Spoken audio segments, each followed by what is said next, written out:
Hello friends,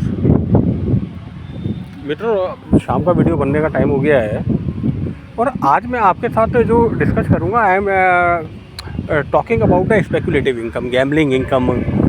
मैं देख रहा हूँ, every year I file more than 5000 income tax return of the salaried class tax payer. उसमें कुछ रिटायर सीनियर सिटीजन भी हैं, पेंशनर भी हैं।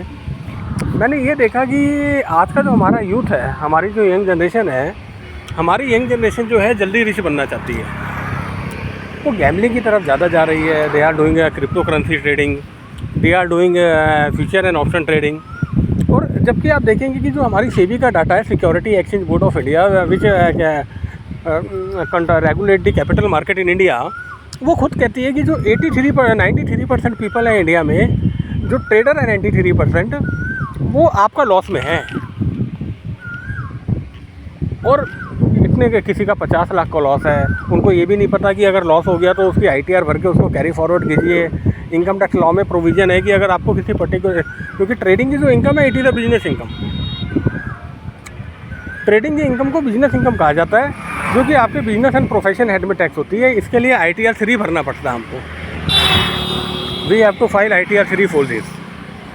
और जो ट्रेडिंग की इनकम होती है, तो अब मान लीजिए इनकम है तो आप टैक्स देंगे, लेकिन अगर आप लॉस है तो लोग कहते हैं हमें तो लॉस हो गया, कोई इनकम है नहीं, हम ITR नहीं भरेंगे। अरे भाइयों, इनकम टैक्स लॉ में ये प्रोविज़न है मित्रों कि अगर आपको कोई बिजनेस के अंदर कोई लॉस हो जाता है तो उस लॉस को आप कैरी फॉरवर्ड कर सकते हैं maximum 8 years. Maximum 8 years from the end of the assessment year in which the loss was incurred. जिस पर्टिकुलर असेसमेंट ईयर में आपको लॉस हुआ है, उसके 8 साल तक आप नेक्स्ट कैरी फॉरवर्ड कर सकते हैं। और मैं देखता हूँ कि कोई अपना एग्रीकल्चर मिनिस्ट्री में काम कर रहा है, कोई डिफेंस में काम कर रहा है, कोई कहीं काम कर रहा है, कोई बेंगलोर में काम कर रहा है, कोई तमिलनाडु में काम कर रहा है। और जब मैं उनका एनुअल इन्फॉर्मेशन स्टेटमेंट निकालता हूँ तो they have suffered a huge loss. उनको यही नहीं पता होता क्रिप्टो करेंसी की ट्रांजेक्शन भी वहाँ आ रही है, और फ्यूचर एंड ऑप्शन के डीमैट अकाउंट की वो डिटेल भेजते नहीं, दे सेंड सिंपल फॉर्म 16 और कहते हैं अपना हमारा ITR भर दीजिए। जबकि एक भी इन्फॉर्मेशन अगर मिसमैच हो गई ITR में तो वो रिटर्न आपकी डिफेक्टिव हो जाती है। फिर वो कहते हैं कौन सा शेड्यूल नहीं भरा। For last 2 years I have revise more than 1000 return, जिसमें डिजिटल करेंसी जो है, क्रिप्टो करेंसी की एंट्री नहीं सीखी। वर्चुअल डिजिटल एसेट का जो शेड्यूल गवर्नमेंट ने डाला ITR 2 में या ITR 3 में, लोग वो शेड्यूल ही नहीं भर रहे हैं। उनको यही नहीं पता कि क्रिप्टो करेंसी की जो ट्रांजेक्शन है, डिजिटल वर्चुअल एसेट का शेड्यूल है, वो कहाँ जाएगा। तो फर्स्ट ऑफ ऑल मेरी आपका अपने यंग जनरेशन से, अपने भारतवासी से, अपने भाइयों से, अपनी बहनों से यही एक मेरी रिक्वेस्ट है कि ट्रेडिंग ना करें, फ्यूचर एंड ऑप्शन ना खेलें। मैंने बहुत देखे बंदे, अब तो मैं खैर पिछले 1-1.5 साल से तो हार्डकोर इनकम टैक्स प्रैक्टिस में हूँ। मैंने बहुत ऐसे आदमी देखे जो कि यूट्यूब पे अपना वीडियो डालते हैं कि हमें इतना प्रॉफिट हो गया, इतना लॉस हो गया, इतना ये हो गया, फलाना हो गया, और लास्ट में वो एकदम बैंकरप्ट हो गए। देयर फाइनेंशियल पोजीशन कर्जा हो गया उनके ऊपर। There financial position goes deteriorated very badly.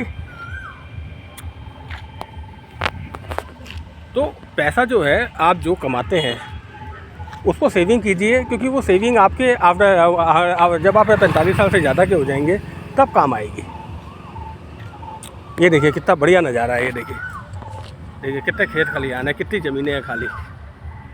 ये घर है हमारा पीछे ससुराल की तरफ, कितनी ज़मीनें हैं यहाँ। तो जो भी आप पैनी बचाते हैं, उस पैनी को अपना इंडेक्स फंड में रखिए। No need to give anyone. आप अपना डीमैट अकाउंट खुलवा के ETF खरीद लो या अपना इंडेक्स फंड में डालते रहो। आप म्यूचुअल फंड में भी मत डालिए। USA में तो इतनी कंपनियाँ, वैनगार्ड है, JP मॉर्गन है, गोल्डमैन सैच है, उसके बाद वॉरेन बफेट का अपना एक फ़ंड है। वो खुद कहते हैं कि over a long period of time 200 में से 193 फंड मैनेजर ऐसे हैं जो कि S&P 500 को बीट नहीं कर पाते। तो why we give the money, why we bear the fund expenses. जो 1% एंट्री लोड होता है, जो एग्जिस्ट लोड होता है, वाई आई बियर।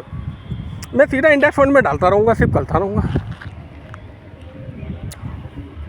और 10 साल 12 साल बाद मुझे जो अगर 12% 15% की भी कंपाउंडिंग आ जाती है तो इट जनरेट है ह्यूज अमाउंट। कम से कम जो प्रिंसिपल है वो सेफ तो है। That's a very nice. Thank you.